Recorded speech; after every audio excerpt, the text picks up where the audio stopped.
Hello everyone, I am Neha Rathod, Assistant Professor in Geography from Government College गुड़ाम। आज हम BA part second year के second paper human geography के topic ग्रामीण अधिवासों के प्रकार types of rural settlement को discuss करेंगे। ग्रामीण अधिवासों को उनकी स्थिति, आकार, आकारिकी, समूहन एवं ग्रह अंतरण आदि के आधार पर विभिन्न वर्गों में विभाजित किया जा सकता है। अधिवासों का सर्वाधिक प्रचलित एवं चिरसम्मत वर्गीकरण उनके बसाव प्रतिरूप, ग्रहों के समूहन एवं सघनता आदि के आधार पर किया जाता है। इस प्रकार ग्रामीण अधिवासों को मुख्यतः दो प्रमुख वर्गों में रखा जाता है। नंबर 1, प्रकीर्णन या एकाकी अधिवास, डिस्पर्स्ड और आइसोलेटेड सेटलमेंट। नंबर 2, एकत्रित या सघन अधिवास, एग्लोमरेटेड और कॉम्पैक्ट सेटलमेंट। नंबर 1, प्रकीर्णन या एकाकी अधिवास। यह ग्रामीण अधिवास का लघुतम रूप है जिसमें ग्रहों की संख्या बहुत कम होती है और कहीं कहीं पर एकाकी ग्रह ही अधिवास के रूप में पाए जाते हैं। प्रकीर्णन या एकाकी अधिवास यत्र तत्र बिखरे हुए दिखाई पड़ते हैं, अतः इन्हें बिखरे हुए स्कैटर्ड अधिवास के नाम से भी जाना जाता है। प्रकीर्णन अधिवास की प्रमुख विशेषता उनका लघु आकार और एकाकीपन ही है। प्रकीर्णन अधिवासों के आधार, प्राकृतिक आधार। प्रकीर्णन अधिवासों के वितरण मानचित्र से विदित होता है कि भूतल के जिस भाग में प्राकृतिक दशाएं जैसे धरातल की बनावट, जलवायु, जलाशय, वन आदि मानव के निवास के लिए उपयुक्त नहीं है, वहाँ प्रकीर्णन अधिवास ही पाए जाते हैं और अभावों के कारण सघन अधिवासों के विकास की संभावनाएं बहुत कम होती हैं। प्रकीर्णन अधिवास ऊंची नीची पहाड़ी प्रदेशों की विशेषता है। भारत में हिमालय के दक्षिणी ढालों पर भी बिखरे हुए ग्रामीण अधिवास पाए जाते हैं। इसी प्रकार रेतीली, अम्लयुक्त रेत एवं क्षारीय मिट्टियों तथा वन प्रदेशीय अनुपयुक्त भूमियों पर भी बिखरे हुए अधिवास ही दिखाई देते हैं। सांस्कृतिक आधार। अधिवासों के आकार तथा स्वरूप के निर्धारण में अनेक आर्थिक, सामाजिक, सांस्कृतिक एवं राजनीतिक कारकों की महत्वपूर्ण भूमिका होती है। किसी प्रदेश में अधिवासों के उद्भव एवं विकास के लिए सुरक्षा का होना एक प्राथमिक कारक माना जाता है।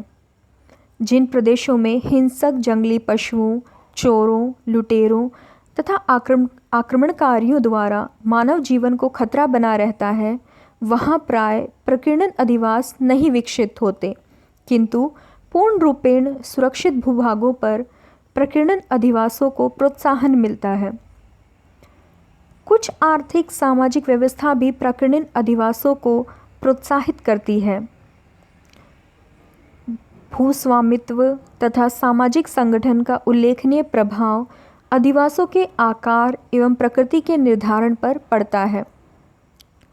वर्तमान समय में विकासशील देशों के कृषि प्रधान प्रदेशों में भी खेतों से अधिक उत्पादन प्राप्त करने के उद्देश्य से अलग अलग खेतों पर अलग अलग परिवारों के निवास गृह बनाए जाने की प्रवृत्ति बढ़ रही है। नंबर 2, एकत्रित या सघन अधिवास। एकत्रित ग्रामीण अधिवास अपेक्षाकृत पास स्थित अनेक ग्रहों के समूह होते हैं जिनका क्षेत्रीय आकार प्रकीर्णन अधिवासों से बड़ा होता है। ऐसे अधिवासों में अनेक कृषक परिवार रहते हैं जो परस्पर सहकारिता के आधार पर संबंधित होते हैं। एकत्रित अधिवास सामान्यतः विस्तृत कृषि क्षेत्र की विशेषता है जिसके चारों ओर कृषि भूमि का विस्तार पाया जाता है।